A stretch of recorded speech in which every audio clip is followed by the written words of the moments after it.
Gipamatud-an nining usa ka batan-on nga buhi pa ang panultihon sa aton nasudnong bayani nga si Dr. Jose Rizal nga ang kabatanunan ang paglaom sa katilingban. Siya si Benchley Abadilla, lumad nga taga Barangay Ermita ning Dakbayan sa Sugbo.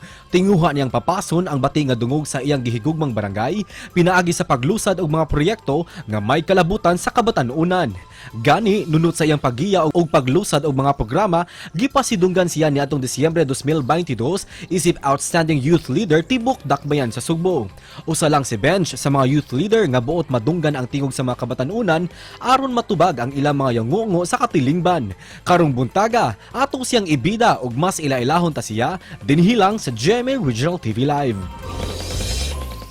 Usa ka youth leader ang atong ibida karong buntaga nga nahimong tingog sa kabatan-unan. Atong makauban karon si Benchley Abadilla.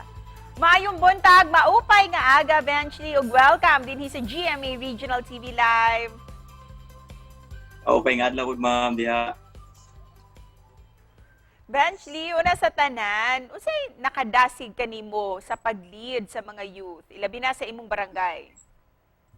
Actually po, ang nakapadasig din og maayo is syempre sa akong self-first experience because I came from a poor family and also I came from a barangay nga known jud kaayo sa mga sipat, sa mga kunuhay, kanang mga drug lord, kanang mga maniyupay, kanang mga utay, mga ana, mga tigpatay mo nang dira.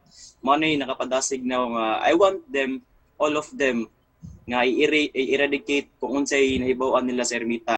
Ug gumikan sa imuhang leadership skills bench, gipasidunggan ka last year. Can you share this to us? Yes, that was December 29, 2022. I was hailed as the most outstanding youth, second the most outstanding youth in Cebu City. Actually, it was a challenging part because we came sa kanang mga pagpas o kanang mga sinabuhat mo during pandemic and Odette.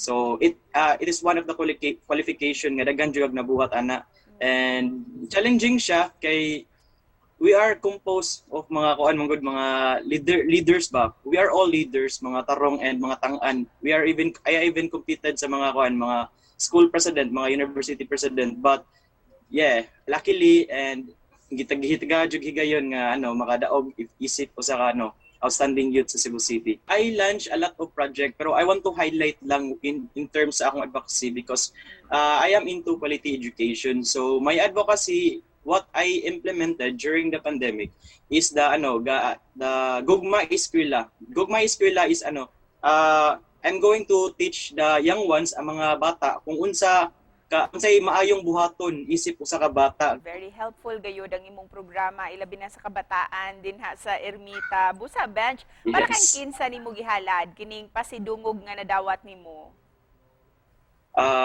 Ako ning gihalad tibuok tanan diri jud sa amo ang barangay kay kana jud ako ang number 1 jud karon nga goal. Hopefully makuha na ako nga goal, and that is to erase jud unsay tan-aw nila sa barangay Ermita. O gawas nga mausab ang negative image sa Barangay Ermita ug sa kahulangan sa edukasyon alang kanimo bench.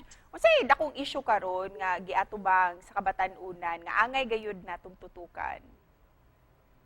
Siguro ang dako jung kuan karon kay usa naman siguro na ang mainstream karon is kanang depression jud karon sa mga kabatan-unan para nako. Kay based on what I've seen is due to social media. So siguro proper handling of social media kay a lot of people kay spreading toxicity in social media. And with that issue, unsa pay mga proyekto nga imong gipangandaman bench? Siguro puhon enlightenment siguro sa education diri sa among barangay, and not also I want to not limit my scope in our barangay but to the whole city or in the Region 7 kay I am also one of the regional chairman on the electrical engineering all over Eastern and Central Visayas. So siguro ako sa ipasidigayat ang ako ang electrical engineer soon. So nga about sa kanang education nga unta nga bisag unsa ta ka pobre, bisag unsa ta kalisod, bisag unsa pa na ka mga problema nga moabot na to, kung panikamutan na to, kung naa jud ay goal nga makabuot na, makaya jud na nato.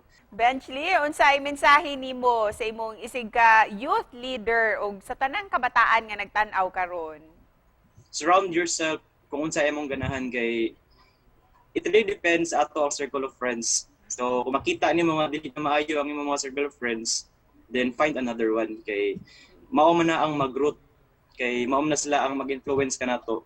So diha ta mag-start sa pagpangita sa atong mga friends. Di ba na may quote nga tell me your friends and I will tell you who you are. Di ba? Diha ta mag-start. Daghang salamat kanimo Benchley og padayon. Para ayun, yes, dasig lang ta.